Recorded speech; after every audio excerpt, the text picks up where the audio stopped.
Sylvain, est-ce que tu peux venir maintenant, s'il te plaît? Et il y a notamment, je crois, un petit film vidéo que tu aurais peut-être préparé, qu'on pourrait mettre. Oui, ça fonctionne. D'accord, donc la clé monsieur le technique, c'est Jean-Louis.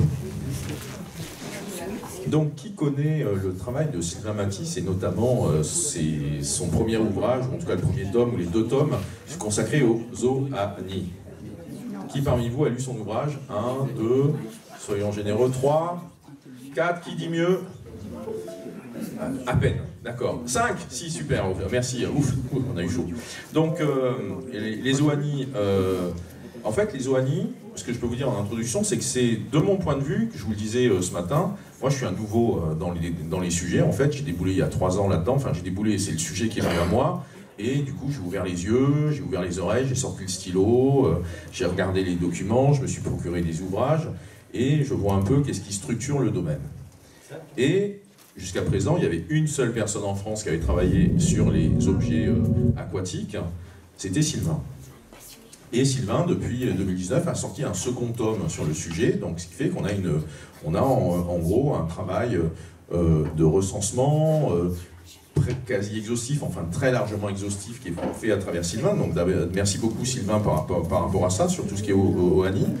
Et là, je ne sais pas si vous avez entendu parler ou vu passer, est-ce que la Fondation Sol, ça vous dit quelque chose? Personne. Donc en fait, la Fondation Sol, c'est une nouvelle structure, plutôt de lobbying, qui a vocation à vouloir faire des livres blancs, à vouloir influencer les politiques publiques, qui est basée aux États-Unis et qui agrège beaucoup de fonctionnaires américains, en tout cas d'influenceurs au niveau administration américaine et donc étatique, qui cherchent à peser sur le dossier et à faire avancer un lobby institutionnel, politique, législatif sur la question UFO, et donc la divulgation, et donc lever le secret défense, et donc la législation lanceur d'alerte, etc., etc. Et la Fondation Sol, qui s'est rendue publique en août 2023, a sorti ses 2 premiers livres blancs en février, c'est en mars, début mars 2024.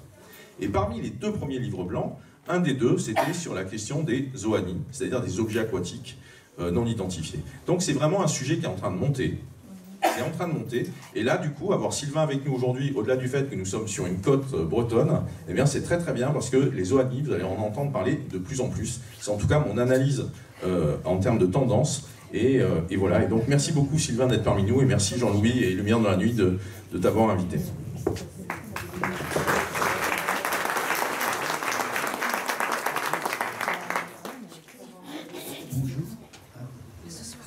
Ça passe. Vas-y, tu peux. Vas-y, donne de la voix, c'est bon. Bonjour.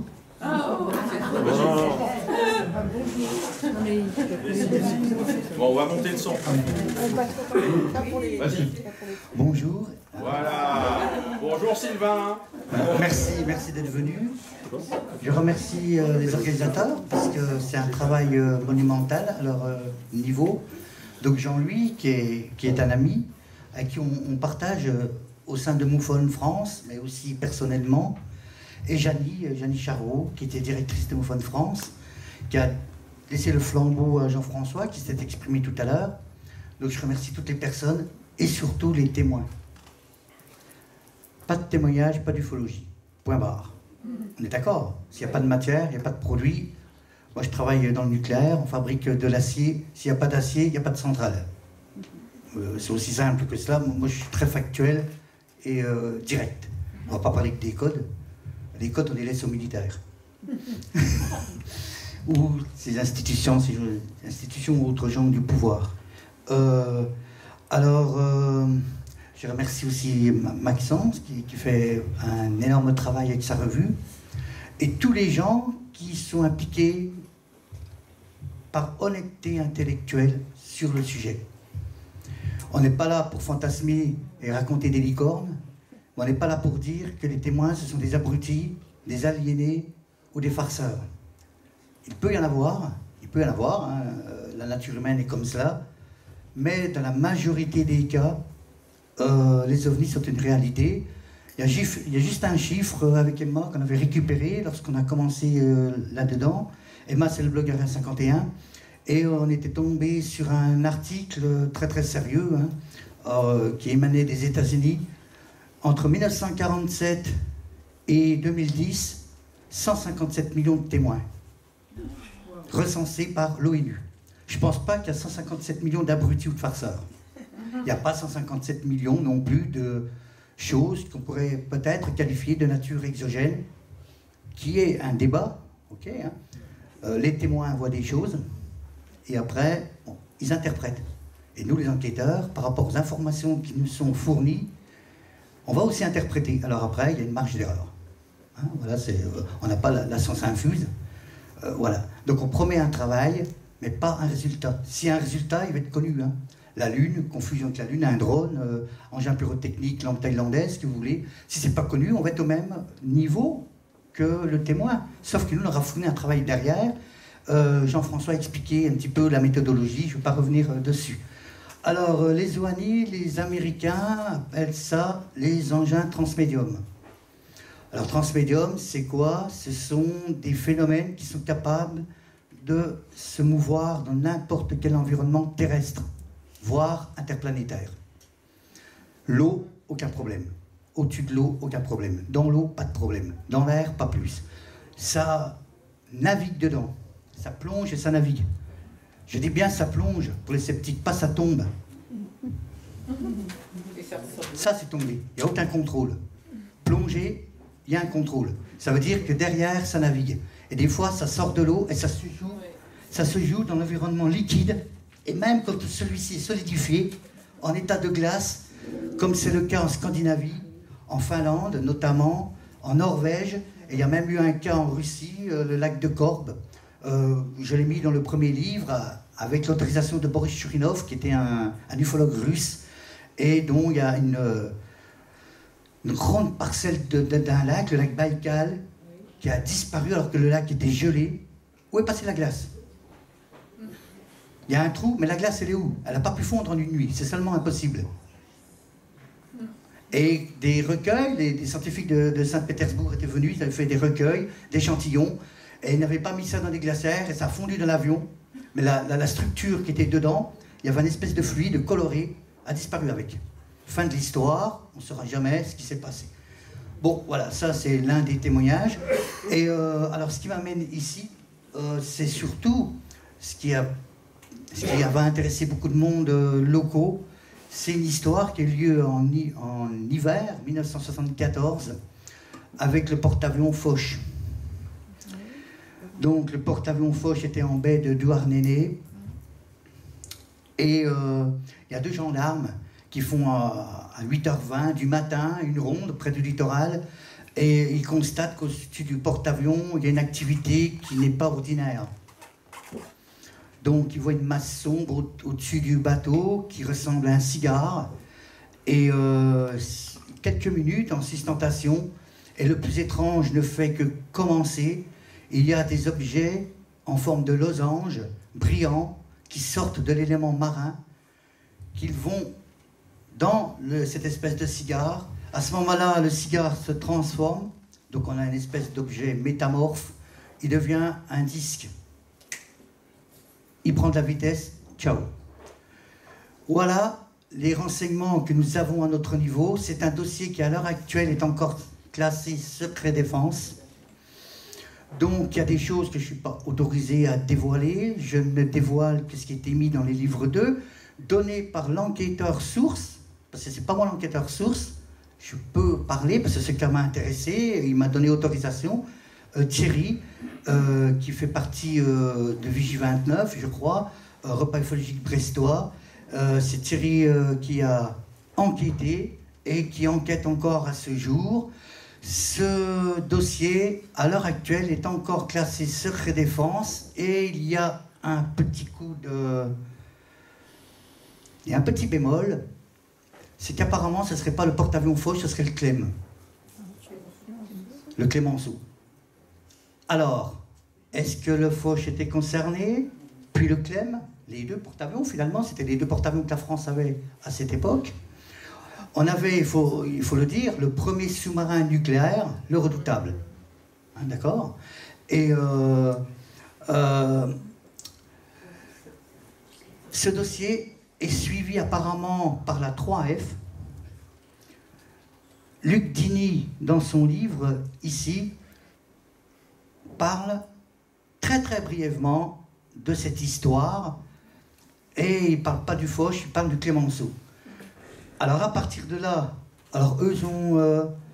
c'est mieux que le GEPAN, hein, la Commission aéronautique et astronomique de France, hein, puisqu'ils sont là pour parler des anomalies aériennes et de tout ce qui est aérien, au niveau industriel et au niveau aussi des équipages embarqués. Et dedans, il y a la sécurité. Et dedans, il y a donc ces ovnis. Pourquoi? Parce qu'il se joue du couloir aérien. Le couloir aérien est divisé en deux. Il y a la partie militaire et la partie civile. Les civils n'ont rien à faire dans la partie militaire. Ils n'ont rien à faire sur les zones à Paris, sur Paris, à une certaine altitude. Et les centrales nucléaires, je travaille dans le nucléaire, c'est 58 réacteurs en France. Hein, on est d'accord? On est le plus fourni, hein, juste devant le Japon, 55.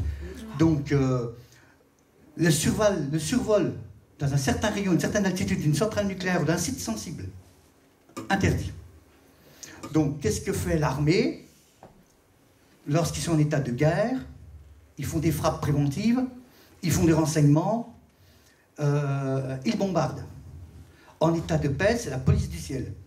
Si je ne respecte pas le code de la route, ce sont les gendarmes qui vont m'arrêter, m'intercepter, voire faire des contrôles. Dans l'espace aérien, c'est des mirages. Donc de toute façon, c'est clair, un site sensible, c'est vous dérouter s'ils estiment, le contrôle aérien, qu'il y a un aéronef qui n'a rien à faire, ils demandent l'identification tout de suite et demandent de dérouter. Les mirages les accompagnent. Si le pilote n'obtempère pas, il est descendu.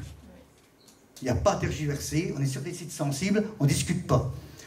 Vous me suivez, si le pilote en question n'obtempère pas, on ne va pas chercher midi 14h à savoir si c'est hostile ou pas, il va être abattu. Alors dans les faits, je ne sais pas si ça a déjà existé, mais ça faut le savoir, c'est comme ça que fonctionne la protection de notre territoire. D'accord? On peut mettre pour la vidéo, si on veut, ça va me faire un petit peu une pause et mettre de l'ordre dans mes idées. En fait, ça va résumer nos recherches et pourquoi, avec Emma, on a pris le milieu aquatique. On a voulu cibler quelque chose. C'est une vidéo qui dure 3 minutes. Je pense que ça peut être sympa.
de remercier Émilie, ici présente, qui nous a fait le montage à ma demande de cette vidéo.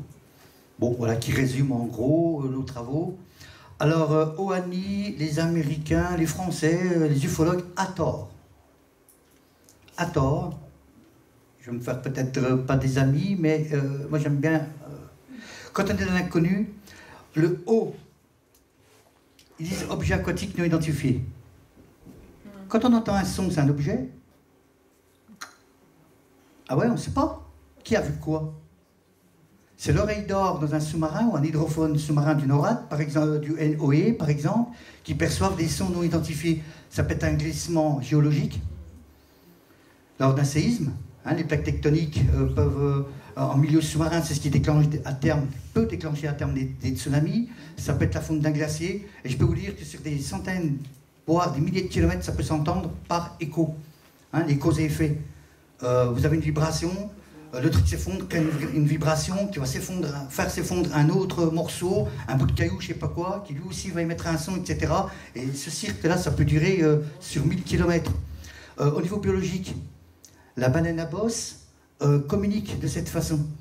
Et d'ailleurs, je suis en train de faire une étude en ce moment. J'avais trouvé un article d'un biologiste qui disait il étudie les sons, les cétacés et les grands mammifères marins. Et il disait, au niveau des étoiles, on pourrait même projeter un contact. Il y a eu le SETI qui était fait par Carl Sagan, et je crois aussi Frank Drake. Le SETI, ce sont des ondes radio qui sont envoyées dans l'espace, sauf que le problème, c'est que nous, nos propres émissions radio, télévision dans l'espace, ça s'entend vraiment loin, et c'est parasite. Un pulsar aussi, une étoile à neutrons, et là aussi émet des sons, etc. L'espace, c'est tout sauf calme. Alors, paradoxalement, vous pouvez crier dans l'espace, on ne va pas vous entendre. Pourquoi? Il n'y a pas d'air. Bon, voilà. Alors, lui s'est dit, si je suis une entité, pourquoi je communique avec les humains? Si je perçois les sons sur une certaine bande de fréquence d'un mammifère marin, qui est le plus gros de la planète, qui est capable de communiquer sur des lointaines distances sans technologie. Il ne va pas forcément penser à l'homme, c'est encore notre ego, parce qu'on manipule de la technologie. Au nom de quoi on est supérieur? Alors lui, l'idée, c'est de dire, si on est un tantinet plus malin, enregistrons les cétacés, les mammifères marins lorsqu'ils communiquent entre eux, expérimentons ça dans l'espace. Et peut-être qu'on aura une réponse. Le problème, il faudra être capable de l'analyser et d'interpréter. C'est pas encore gagné.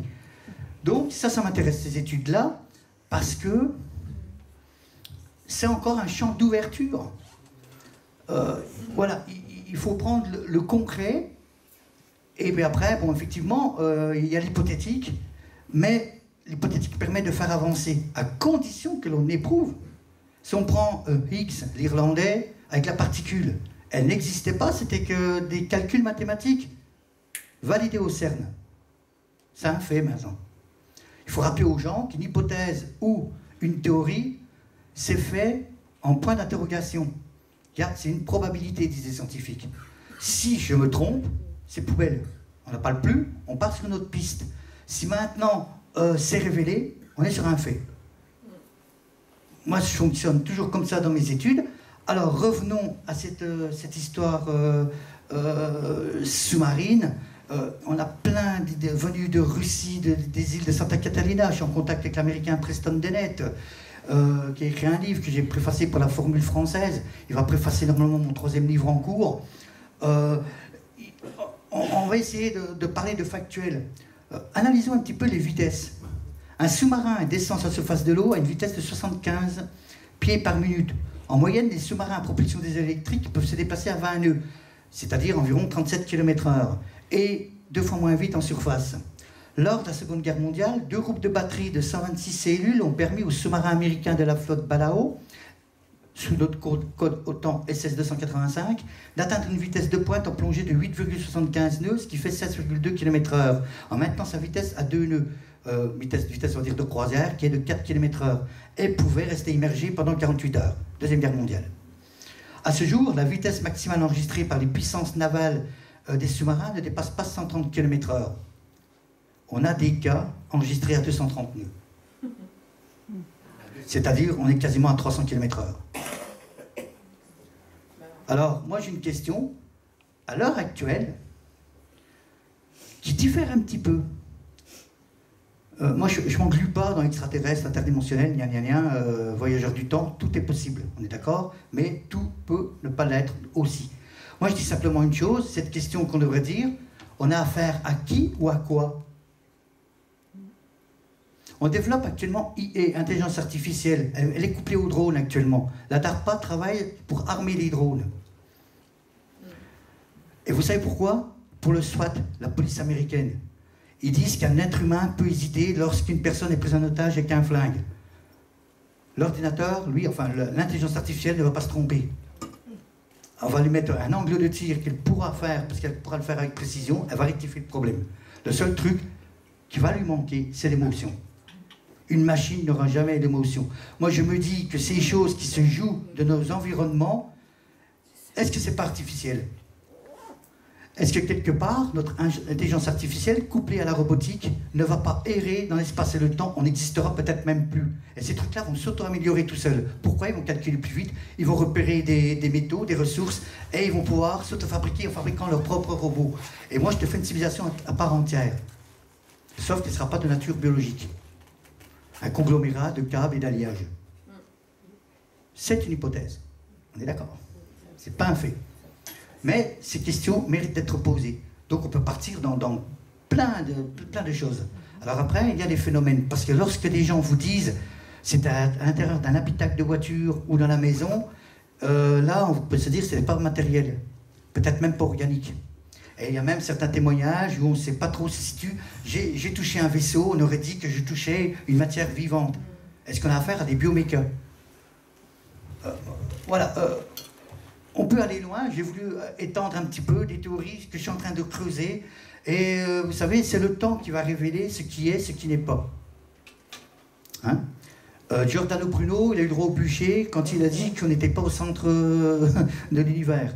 Hérétique bûcher. Galilée a un peu plus de bol parce que lui, il connaissait le pape de l'époque. Donc lui, on l'a juste excommunié. Bon, il y a plein d'exemples comme ça. Et à chaque époque, sa vérité. Alors moi, je parle plutôt de réalité sur nos connaissances actuelles, du moment présent. Et peut-être que dans 10 ans, une partie que je raconte dans mon livre sera à mettre tout simplement à la poubelle, parce que ça aurait été prouvé. Et peut-être que l'une d'entre elles sera validée. Alléluia. Bon, ben voilà. Alors, continuons un petit peu. Malheureusement, moi, je suis un petit peu dans le taux-les-plombs, parce que je veux débusquer les saloperies qui peuvent nous mettre au-dessus de nos têtes. Et par exemple, il y a l'armement. Les missiles, les hypermissiles, etc. Ouais, donc on va se mettre sur... on va maintenant partir du côté des Bahamas. Donc, tu peux cliquer peut-être... le PDF, c'est bien, parce que j'ai Jean-Louis qui m'aide, voilà. Voilà, alors ça, qu'est-ce que c'est? Ça, c'est une base navale.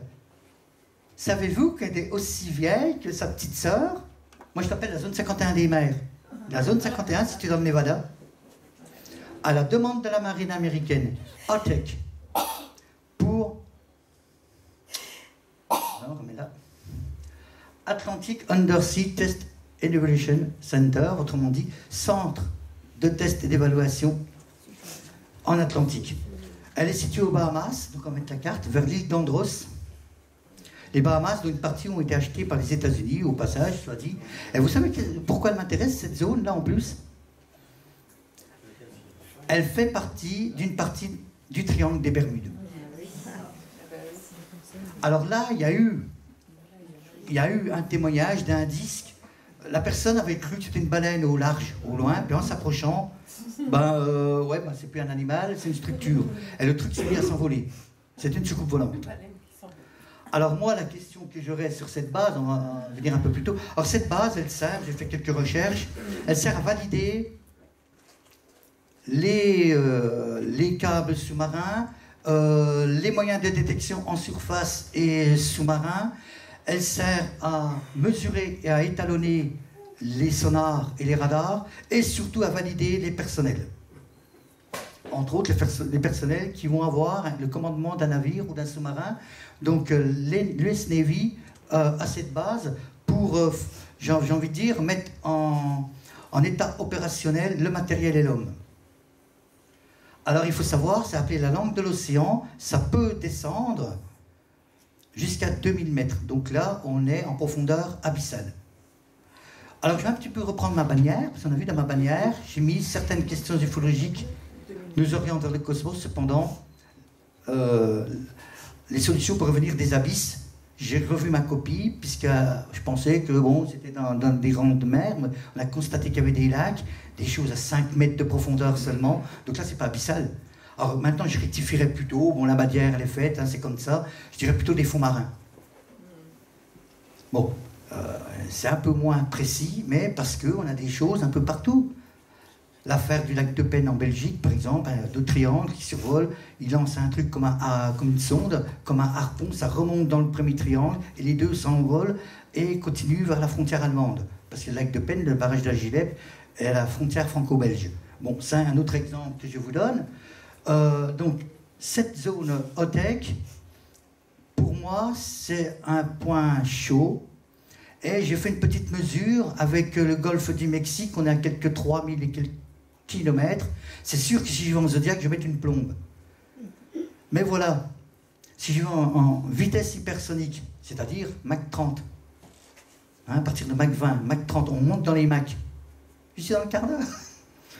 Donc si ces choses qui sont venues d'ailleurs sont quelque part enfouies dans les Bermudes ou à l'inverse de l'autre côté, c'est pas compliqué d'aller voir ce qui se passe de plus près de l'autre côté, que ce soit du côté de la Floride ou du côté de la Californie, on est bien d'accord. Ça leur pose simplement aucun problème. Mais ces choses-là, c'est quoi? Je dis bien les choses, on n'en sait rien. C'est venu d'ailleurs, c'est de notre monde, le monde sous-marin qu'on n'a pas encore... Il faut juste rappeler que les océans, on n'a pas sondé plus de 10% de l'océan. À l'heure actuelle. Celui qui est descendu sur un point, c'est James Cameron, au niveau scientifique, hein, avec son Deep Sea Challenger. Il a commencé 3 fois sa sous-marine. Pourquoi? Il y a des contraintes mécaniques. Moi, je sais un peu, parce que je travaille dans la métallurgie. Vous ne faites pas le même cahier des charges pour une centrale nucléaire où c'est de la radioactivité que pour une plateforme offshore. Ce n'est pas les mêmes contraintes. Salinité, pression, les courants marins, etc. Ça brise comme du verre. Hein. Moi, je peux vous dire, je suis opérateur thermique. Quand on nous donne des températures, la tolérance, pas très de dormir. Hein. Dans les fours, les pièces, après, ça part soit en centrale, soit dans d'autres choses que je ne peux pas révéler, mais on est dans du sérieux. Et voilà. Donc il y a des réalités avec des contraintes physiques. Les fonds marins ont des contraintes physiques qu'on appelle, nous, dans le métier mécanique. J'ai encore du temps parce que... Alors là, il te reste encore 10 minutes d'exposé et on aura un quart d'heure de questions. Bon, ensuite. alors, on va avancer. 16h. Alors, de 16h à 16h45, on fait pause et dédicace. D'accord. Alors, en tout cas, ne vous affolez pas. OTEC est présenté dans le livre 2. On va passer cette zone, qui est une zone, dans une zone de turbulence, hein, d'accord, naturelle, hein, les Bermudes, c'est naturel. Hein. Le grain blanc, hein, bon... il y a un beau ciel bleu et d'un coup vous avez une tornade au beau milieu de l'océan et les forces que ça, des vents qui vont quasiment à 200 km/h, votre avion, votre embarcation, elle s'en va comme un fétu de paille et vous êtes peut-être à retrouver à 70 km. Le problème du triangle des Bermudes, on le connaît, c'est qu'on a retrouvé, pour les cas les plus graves, personne. Pas plus d'épave que quoi que ce soit, c'est ce qui a alimenté le mythe des triangles des Bermudes. Mais qui est intéressant, on a une pouponnière à Oani, aussi à Porto Rico. Ça, c'est l'entrée terrestre de OTEC. OTEC qui peut se visiter, il y a des portes ouvertes. Mais je pense que par les réfectoires et puis des trucs qui n'intéressent pas, je ne pense pas qu'ils vont vous faire visiter ce qu'on voudrait. Bon. Alors, il faut savoir que sur un rayon de 50 à 100 km, c'est les V6, c'est commandos de marine, sur l'eau, contrôle à l'entrée, bien évidemment, les jeeps tout-terrain, etc. Et même aériens avec les hélicoptères, et si ça ne suffit pas, les avions. Alors est-ce que c'est les F-18 ou autres, ou les 22, je ne sais pas. Bon, en tout cas, c'est extrêmement surveillé, cette zone. Et moi, j'ai mis focus là-dessus. On en reparlera, je pense, dans quelques années. Voilà. Alors après, je vais prendre un cas breton, parce qu'il faut avancer, puisque nous sommes en terre bretonne. Ah oui, tu fais voir l'héliport, Jean-Louis, oui. Donc ça, c'est des photos de la base d'OTEC. Voilà. On peut continuer, peut-être.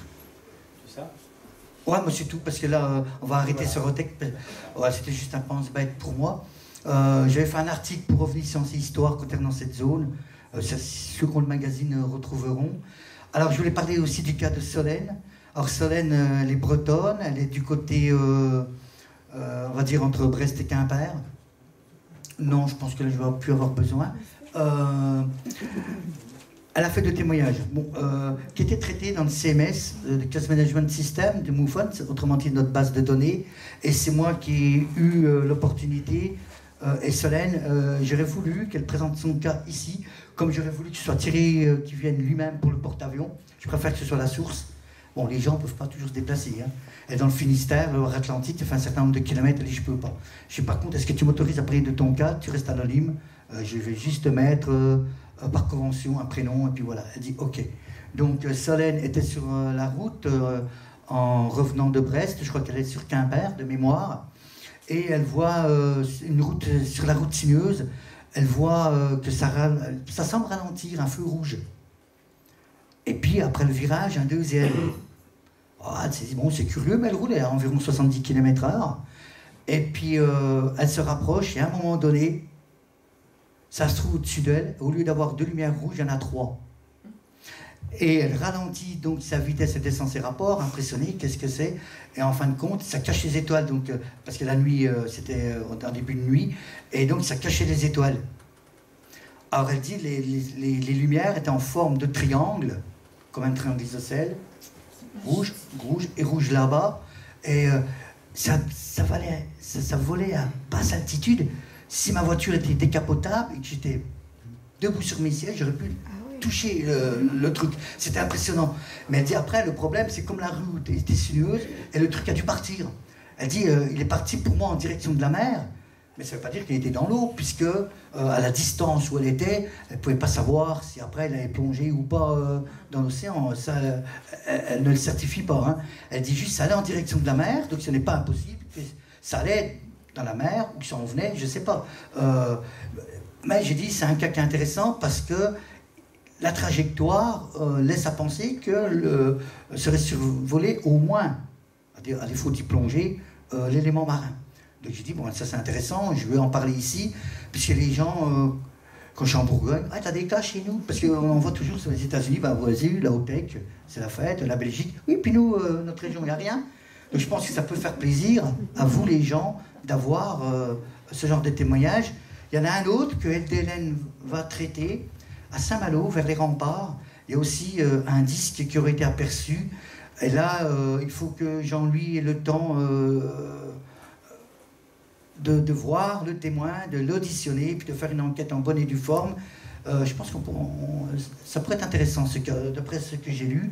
Alors pareil, on a demandé à Jean-Louis si le témoin pouvait venir, enfin pas le témoin, pas l'enquêteur, venir, qui va s'occuper du cas, parler. Bon, c'est le week-end, et bon, les gens ils ont une vie de famille. Il a dit que c'était pas possible, de toute façon qu'à ce stade, l'enquête est qu'à ses débuts, donc il préfère avoir du recul avant de parler de cela. Bon, ben voilà, j'ai peut-être été un peu rapide. J'ai tellement de choses à vous dire. Première question, Sylvain. Est-ce qu'on peut commencer? Ben, c'est bizarre, ouais. Mais sur on. Oui, il est déjà sur on. Mais moi je t'entends bien, hein. T'as pas besoin de micro. Tu vois, tout est allumé là. Ah. C'est bon. Ça remarche ici. C'est bon. Allô, allô. Ok, c'est le temps que ça déclenche. Alors, question par rapport aux OANI, donc tu as fait le lien, ou en tout cas tu nous proposes ce lien avec des installations high-tech top niveau américaines. Qu'en est-il du passé? Qu'en est-il de l'histoire? Est-ce qu'on a des observations aussi comme ça un peu mystérieuses? Pas en termes de kraken, mais en termes de choses comme ça qui ont pu rentrer dans l'eau, qui ont pu sortir de l'eau. Et puis autre élément en termes d'anecdotes ou en termes de cas à nous relater, tu évoquais des rivières ou des lacs. Est-ce qu'il y a, au-delà du lac russe avec la glace, mais est-ce qu'en Europe, en Suisse, en Allemagne, il y a eu un ou deux cas un peu énigmatiques, en tout cas, qui ont frappé les esprits? Alors, ok, donc on va essayer de répondre à la première question. Oui, des cas antécédents, il y en a eu. Preston Dennett, l'américain, ufologue, qui s'est spécialisé pour l'État de Californie et son pays, qu'on voit maintenant un peu sur Alien Theory ou je sais quoi, Discovery Channel, bon, peu importe les chaînes. Preston, lui, il a les premiers rapports, si on est dans l'objet, hein. C'est-à-dire une structure mobile. Moi, quand je parle d'une structure mobile, ça veut dire que c'est réalisé par quelqu'un. Mais d'accord? Sur Terre, c'est l'être humain jusqu'à nouvelle preuve du contraire. Bon, c'est apparu quasiment en même temps que 1947. Ça renvoie à juin 47, Kenneth Arnold. C'est Eric, je crois qu'on a parlé ce matin. Ça renvoie un mois après à l'affaire de Roswell. Et là, il y a eu un cas en Californie, et à quelques heures près, d'une chose s'est retrouvée dans l'eau. Preston se demande si ces trucs-là avaient un lien, direct ou indirect, avec ce qui avait été vu à Roswell, les débris. Mais aussi, il y a eu une chose, 1942, 1430 obus de la DCA de Los Angeles, tir sur une intrusion, il n'y a pas eu d'attaque riposte. C'est-à-dire, les 1430 obus n'ont atteint rien du tout, il n'y a pas eu de réponse. Voilà, ça c'est la vérité. Il y a un film qui est sorti là-dessus. Moi, je porte mon chapeau quand je vois ça, parce qu'on voit des militaires qui se bagarrent, c'est pas ce qui est raconté dans l'histoire. Ça, c'est Hollywood. J'aurais dû mettre un autre titre au film, il aurait été bien avec un autre titre. Mais la bataille de Los Angeles, c'est juste caviardé. Le pire, c'est qu'ils mettent la photo, hein, vous pouvez la trouver, hein, des DCA qui tirent, on voit des projecteurs qui tirent sur le truc. Et eux, ils vous font une histoire édulcorée. Non, s'il vous plaît. Pour la bataille, des témoignages. Pour la bataille de Los Angeles, c'était un objet qui a été vu, ou c'est une lumière qui a été vue, ou c'est un contact radar qui a été vu? Eh bien, il y a une photo, on voit les projecteurs, et apparemment, il y a une masse. Alors après, je ne sais plus de mémoire si c'était confirmé par radar. En tout cas, les DCA se sont mis en action et ont pilonné l'intrus. Hein, on va dire ça comme ça. Et il n'y a pas eu de touchdown, comme diraient les Américains, ça n'a pas touché, quoi. Ça n'a pas touché l'intrus, mais il n'a pas riposté non plus. Bon ben voilà, alors, si c'est un mirage, on ne sait pas. J'ai pas les réponses, hein. Pour ça, j'ai pas enquêté sur ce cas personnellement. Puis en 1942, j'étais pas né. Bon, pour te dire. Enfin voilà. Alors après, il y a eu Christophe Colomb, et dans son journal de bord, il parle de roues de lumière au-dessus de son navire. Donc là, on est carrément des années 1400, hein, à peu près. Donc dans l'Antiquité, il y aurait eu des manifestations, on va dire. À défaut d'intrusion, des manifestations plus ou moins singulières. Et alors des fois c'est expliqué par la science, tôt ou tard. Hein. Voilà, bon, les aurores boréales, on peut les expliquer. Par exemple, Esdalen en Norvège, qui est vraiment net de pollution. Il y a beaucoup de phénomènes, et beaucoup ce sont des plasmas. Donc ce sont des phénomènes naturels. Là, il y a le GEPAN qui est sur place, il y a les Italiens qui sont sur place, il y a un cortège de scientifiques qui travaillent en accords bilatéraux sur le sujet. Et là, on se dirigerait en grande partie, je ne dis pas totalement, mais en grande partie sur des phénomènes naturels. Donc, tôt ou tard, le temps explique les choses au gré de nos avancées technologiques. Il faut appeler un chat un chat. Alors, une question avant qu'on donne la parole à la salle et qu'il y ait des questions qui arrivent. Juste un dernier cas qui concerne de l'eau douce, qui concerne des lacs ou des rivières en Europe ou ailleurs. Est-ce que tu peux nous partager un cas de cet ordre-là? Oui, alors de mémoire, je vais reprendre, je vais citer au début de mon intervention, le lac de Peine, c'est très bien, parce que le lac de Peine, en fait... il est situé où? Il est situé à la frontière germano-belge. En fait, des policiers sont en patrouille, et le standard explose, et contrôle, on vous demande d'aller voir, il y a des lumières qui nuisent.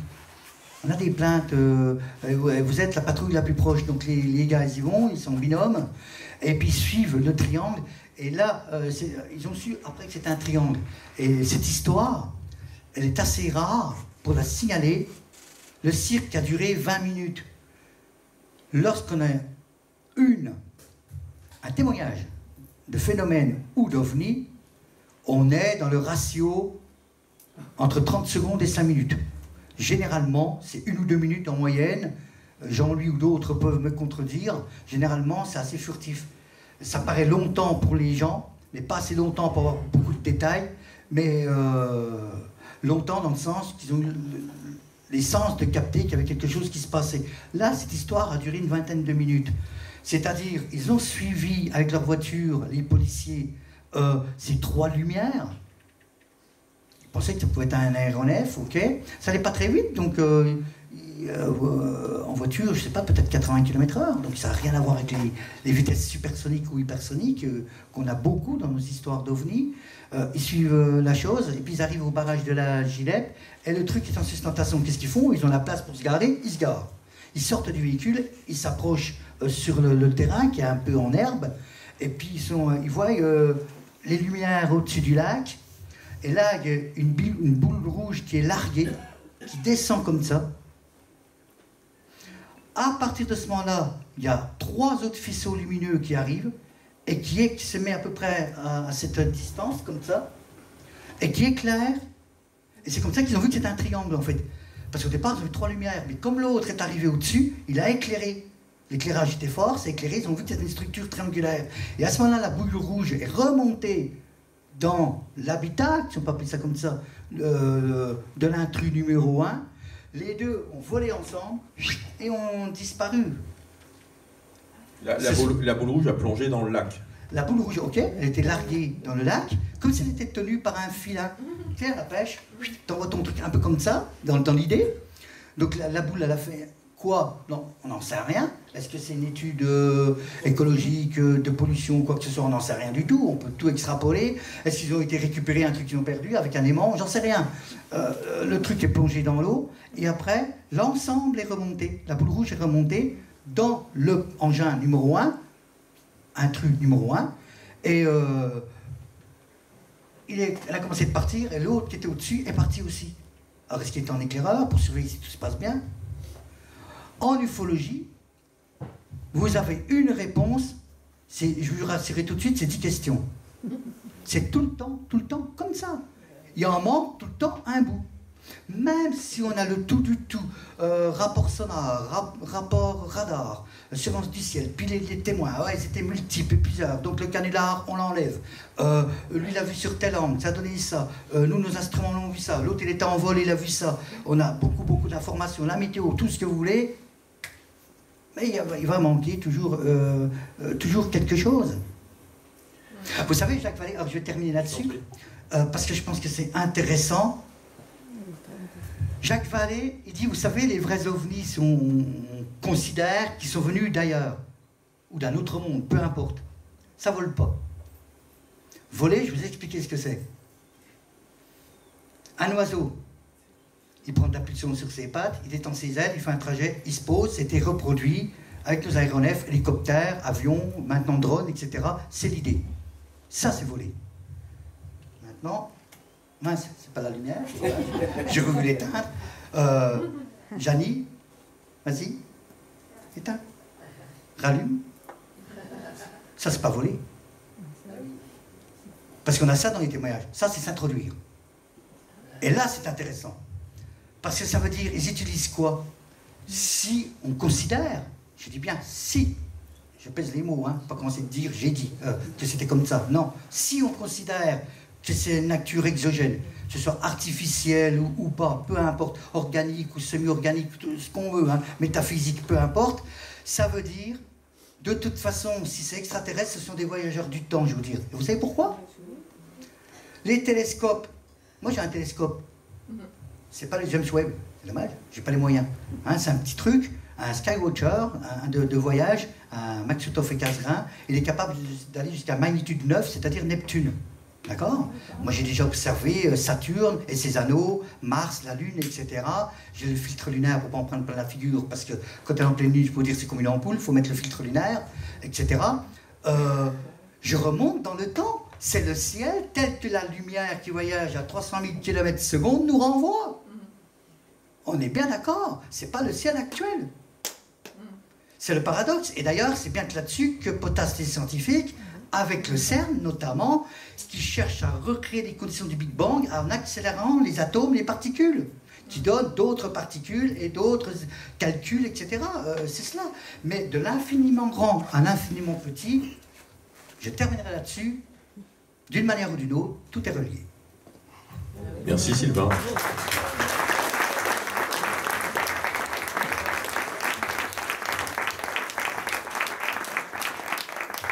Alors, une réponse, 10 questions, ça met la pression à tout le monde. Levez la main. C'est bien, il y en a 10. Alors, ici, c'est où par ici? Voilà, après, par là. Oui, j'ai une petite question, mais pas en rapport avec les OANI. Ce serait par rapport, puisque vous travaillez dans le secteur nucléaire, je voudrais savoir si vous aviez des informations par rapport aux histoires de drones qui ont survolé les centrales nucléaires françaises il y a quelques années. Alors, on n'a eu aucune nouvelle. alors je vais vous répondre. Il paraît qu'on n'a rien trouvé. Alors, je vais vous répondre en deux temps. En deux temps. Si j'avais des informations promptes et sans détour, je ne suis pas autorisé à en parler. Vous savez pourquoi? Site sensible. Secret défense. Il faut savoir que si vous faites le zinzin vers une centrale nucléaire, comme j'ai vu certains ufologues qui voulaient le faire, emmener des systèmes de surveillance et des fusils, si la gendarmerie vous prenne, parce que surveillance sur site, moi j'ai été formé au budget, d'accord, pour la sûreté nucléaire. Je peux vous dire, ça va mal se passer pour vous. Donc j'ai des informations, je ne suis pas autorisé à le dire, je n'ai pas le niveau de communication et d'accréditation pour le faire. Donc premièrement. Deuxièmement, on va dire, pour quand même aller dans ce que vous voulez chercher, il y a des jeux de mots, attention, attention, attention. Les gens, ils ont dit, le GEPAN ne s'occupe pas des ovnis, les drones des centrales s'en occupent pas. Et vous savez comment a répondu le directeur du GEPAN, alors je ne sais plus lequel que c'était, par Vincent Coste, Xavier Passot. Xavier Passot, très subtil. On parle de drones, c'est pas les ovnis, c'est pas le GEPAN. Eh non, c'est l'armée de l'air. Et alors, le GEPAN, groupe d'études et d'information des phénomènes aériens aérospatiaux non identifiés, sous l'égide du CNES, Centre national d'études spatiales. Et moi, je peux vous dire, quand le GEPAN, ils nous enquiquinent avec leur langue thaïlandaise et les hologrammes à venir, hein, et les drones autotransformables qui vont bientôt débouler, c'était des langues thaï il n'y a pas si longtemps, ils sont là pour faire de l'information, pour éviter, eux, d'avoir monsieur et madame tout le monde qui les occupe à rien, parce qu'une langue thaïlandaise, finalement, on sait ce que c'est. Ça, c'est pleinement identifié. Et quand c'est non identifié, eh bien, ils s'expriment très très peu. Je veux dire, pourquoi? Ça parle l'armée de l'air. Et oh, vous croyez qu'ils ne rendent pas compte à l'armée? Moi, je te dis tout haut, hein, j'ai pas peur, quoi. Le commandant de dit de voir, il y a un truc de bizarre sur notre écho, vous aviez quoi? Vous avez un témoignage? Ou vice-versa? L'avantage contre le GEPAN par rapport au MUFON, un coup de téléphone ou un mail, base aérienne, machin, un truc, eux, on va leur parler. Eux, ils vont avoir la réponse, ces GEPAN. Par contre, derrière, ils veulent dire, oh, il n'y a rien eu, on est d'accord? Et c'est tout. Et c'est pour ça que les gens viennent chez nous après. Parce que nous, il n'y aura pas cette censure. On n'est pas soumis au secret défense. Par contre, on n'a pas la logistique non plus du GEPAN, ça faut le dire.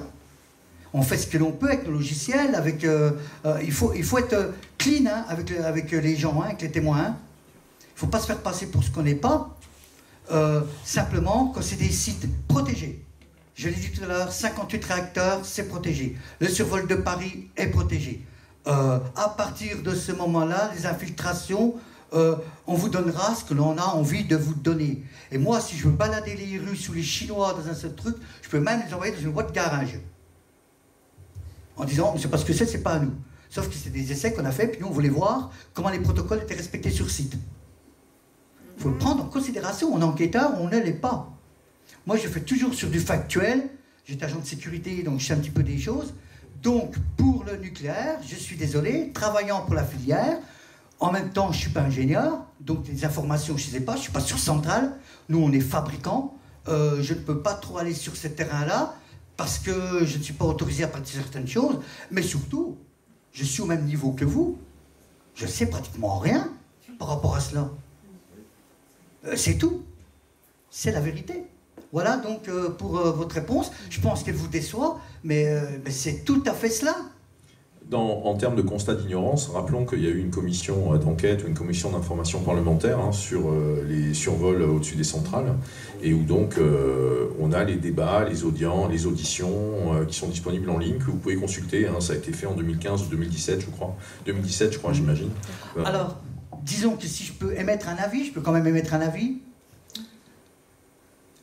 Je pense qu'effectivement, dans certains cas, parce qu'il y a eu des précédents, hein, Robert Salas, dans mon deuxième livre, a accepté de mettre son témoignage.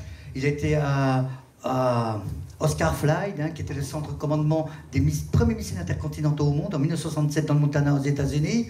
C'est-à-dire, il y avait 8 missiles intercontinentaux qui étaient à plusieurs centaines de kilomètres de distance et à une centaine de mètres sous terre, que plutôt d'avoir une seule rampe, parce qu'une seule rampe, eh bien, si vous avez un problème électromagnétique et autres, ou mécanique, eh bien, c'est toute la rampe qui est foutue, on ne peut pas riposter. Donc les États-Unis ont fait un silo pour chaque missile. Tir numéro 1 ne part pas, le 2 il part, oui, mais il a quelques kilomètres, quelques centaines de mètres, lui il peut partir. Le 2 est HS, le 3. Et là, ce qui s'est passé, il y avait une intervention d'un OVNI, et au niveau du tableau de commande, lui il était officier de quart, ça s'est mis en mode no-go. C'est-à-dire les missiles ne pouvaient pas partir. Les Russes, ils ont eu une mésaventure inverse, ça s'est déclenché. Ils se sont dit, putain, si jamais ça part, c'est la Troisième Guerre mondiale. Mais Salas, au départ, il a pas trop pris au sérieux ce que les gars voyaient en visuel. La patrouille voyait en visuel, il y avait une lumière orange bizarre. Il a dit, attendez, il y a des protocoles, je pense qu'il a dû les secouer. Sauf qu'après, quand ça a commencé à déconner dans son souterrain à quelques kilomètres d'ici au missile, il a commencé de voir la chose autrement. Bon, après, qu'est-ce qui s'est passé? L'OVNI est parti, ok, et ils ont fait intervenir les équipes de maintenance, et la maintenance a constaté qu'il n'y avait pas de défaut technique. Donc moi, je pense que là, il y a un cas d'IEM, impulsion électromagnétique, qui a dû se déclencher. Mais alors là, il y a un problème, c'est le béton. Il fait office de cage de Faraday ou pas? Vous savez que les Mirages font office de cage de Faraday pour ne pas se prendre les foudres et déglinguer l'appareil et les habitants dedans. Si c'est des pilotes militaires, les pilotes. Si ce sont des civils, l'équipage et les passagers avec. Donc ça fait office de cage de Faraday. Là, on parle de béton. Alors j'ai essayé de me renseigner avec moi des maçons, puis ils m'ont dit ça dépend quel type de béton est employé. Donc j'ai pas la réponse pour savoir si dans les silos de missiles, ça pouvait faire office de cage de Faraday, c'est-à-dire de se prémunir de décharges électriques, électrostatiques ou électromagnétiques. Vous voyez, il manque tout le temps un bout d'information. Là, je cite un exemple, on a des informations, mais il manque ça. Mais ça veut dire que si jamais c'était un cas électromagnétique, une impulsion électromagnétique émise par une puissance étrangère ou par un alien, si vous voulez, peu importe, c'est vous dire la puissance technologique. Parce que ça n'a pas déglingué des missiles, ça les a mis en mode no-go. Ça veut dire que là, on contrôle. On a une alarme.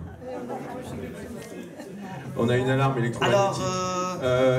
Sylvain, on t'interrompt quelques instants. Il y a une autre question qui va porter sur un dispositif d'arme électromagnétique sous-marine, justement.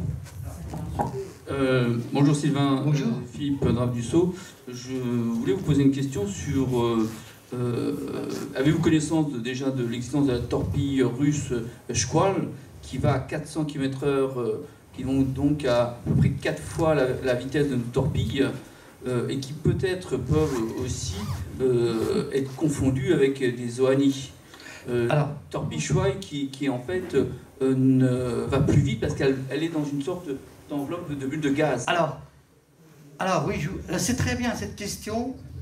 On dit qu'il y a deux possibilités. Les travaux de Jean-Pierre Petit qui parlent de torpilles hyper véloces, ça c'est la MHD, magnéto-hydrodynamique.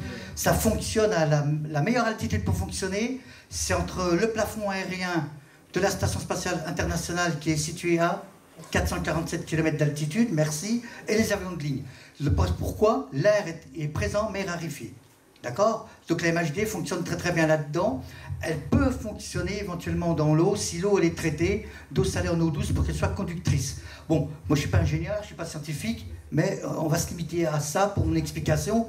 Donc la MHD, est-ce qu'il y a des torpilles hyper véloces d'après Jean-Pierre Petit qui peuvent aller à 2500 km/h, ce qui fait 2 fois et demi la vitesse du son à peu près. Après, l'enveloppe de bulles de gaz, on est sur un autre système que la Chine est en train de revendiquer. C'est bien parce que je voulais en parler, mais comme j'étais pris par le temps, je n'ai pas pu le faire. Alors, voilà. Notons que les forces navales semblent toutes développer un type d'armes et de sous-marins ultra rapides fondés sur le phénomène de supercavitation. Les bulles de gaz, c'est ça. qui se produit lorsqu'on immerge un objet dans un écoulement liquide rapide. Par exemple, les torpilles se déplacent sous l'eau à plusieurs centaines de km/h dans un flot de bulles de gaz qui réduit notablement les frottements du liquide sur le métal. Des bulles de gaz se forment tout autour, ce qui diminue les frottements, puisque le liquide ne mouille presque plus l'objet. Les sous-marins conventionnels ont des vitesses maximum en plongée situées entre 16 et 24 nœuds, 45 km/h. Les classes qui sont en train de développer les États-Unis, on avoisine quand même les 80 km/h. Hein. Mais on n'est pas à 200 nœuds. C'est toujours la même histoire. Donc l'armement, oui, il faut le prendre en considération. Il y a un ingénieur qui a sorti un livre qui s'appelle AVNI, Armes volantes non identifiées. Et je dis, c'est vrai qu'on est toujours dans les trucs de transport, de fret. Hein, du transport du matériel ou des gens. Mais l'armement, eh ouais, les missiles. La fameuse tornade bleue qui avait été vue quelque part en Norvège, c'est un tir de missile qui est parti en vrac. C'est un essai de missile. Mais je suis désolé, si moi j'ai pas la formation de l'armement et encore moins de l'aéronautique et la fusion des deux, eh ben, j'ai vu un ovni. Et je vais être sincère. Non, mais après, si tu as le cursus et que tu es au courant de cela, tu as la réponse. Mais c'est bien ça le principe de l'OVNI. C'est que c'est un OVNI tant qu'on n'a pas identifié ce que c'est. Exactement. Oui, ou le phénomène, hein, le phénomène. Ça peut être terrestre aussi. Oui, ça peut être terrestre. Bien évidemment. Oui, ça peut être terrestre. Alors, il y a... Oui. Moi j'ai une question, vous dites que vous avez telle preuve, et qu'il en manque toujours une. Il en manque toujours une pour qui? Non, je n'ai pas dit qu'il y avait telle preuve, je parle de faits. Et après, sur les faits, il y a des interprétations. Et je dis qu'il manque toujours dans l'information, justement, ce qui va déterminer la preuve. Maintenant, il y a un... je vais reprendre ce que certains ufologues disent. L'absence de preuve n'est pas la preuve de l'absence. Il nous manque toujours. Parce que je veux dire une chose. Qui que vous soyez, moi je respecte tout le monde. Mais les gens qui disent oui, les aliens sont là, c'est cela, on a les preuves. Ben faites-leur un sondage. Vous allez à Géant Casino, à Leclerc ou à Auchan. Vous racontez votre histoire et le sondage, vous allez la voir. Combien de gens vont vous croire? Et quand ils vont vous demander des preuves, vous verrez encore combien vont vous croire. Donc, quand je parle de preuves, moi, c'est la preuve pour tout le monde. D'accord? Si je dis qu'il y a des globules rouges à l'intérieur de mon corps, je fais une prise de sang, je prends un biologiste, il va le prouver. C'est un fait, j'ai les preuves. Si maintenant je vous dis que je suis en train de muter en poisson, soit je vais directement en HP, en hôpital psychiatrique, soit je suis disséqué dans une base quelque part, peut-être à Hautec, puis ils vont dire, bah tiens, cet argument nous intéresse, on va voir ce qu'on peut en produire de ce gars-là, on va le disséquer. Bon, j'aime bien, je mets un peu d'humour, et voilà, c'est ça. Ah bah le poisson en Bretagne, Jean-Louis dit que c'est bon. Mais ça, c'est lié aux sorties près des centrales nucléaires d'ici, là, qu'il y a des trucs qui mutent. Il faut arrêter la plongée près des sorties des centrales. Ok, donc on va... je sais pas, il y a une dernière question ou pas? Non? Eh ben, on part sur la pause. On va partir... Maxime, je peux juste rajouter un autre truc? Bien sûr, bien sûr. Alors, dans mes champs d'études, il y a les sons sur les bandes de fréquences et il y a aussi la lumière. Vous savez que dans les abysses, on a un effet qui s'appelle la bioluminescence, c'est-à-dire que les animaux produisent par leur propre énergie de la lumière, soit pour se reproduire, soit pour échapper à un prédateur, soit pour capturer une proie. Et la bioluminescence pourrait peut-être être l'un de ces cas d'OANI, dans le cas, là, observation, donc peut-être phénomène. Mais alors, voilà, est-ce qu'un extraterrestre ne pourrait pas ressembler plus à une méduse bioluminescente des abysses qu'un humanoïde? La question mérite aussi d'être posée.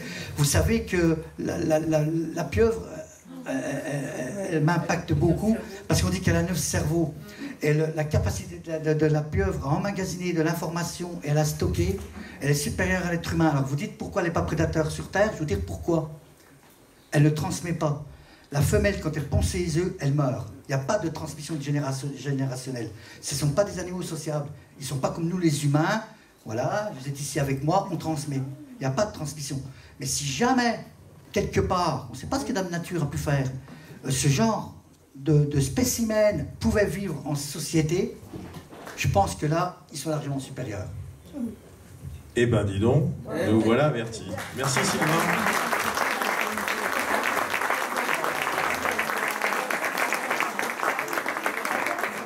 Donc je vous redonne l'agenda, le planning, la pause qui débute maintenant. On va faire en même temps les dédicaces des auteurs. Et on a pour 45 minutes. On se retrouve à 16h45 avec la projection du film qu'on ne peut pas filmer. Et en avant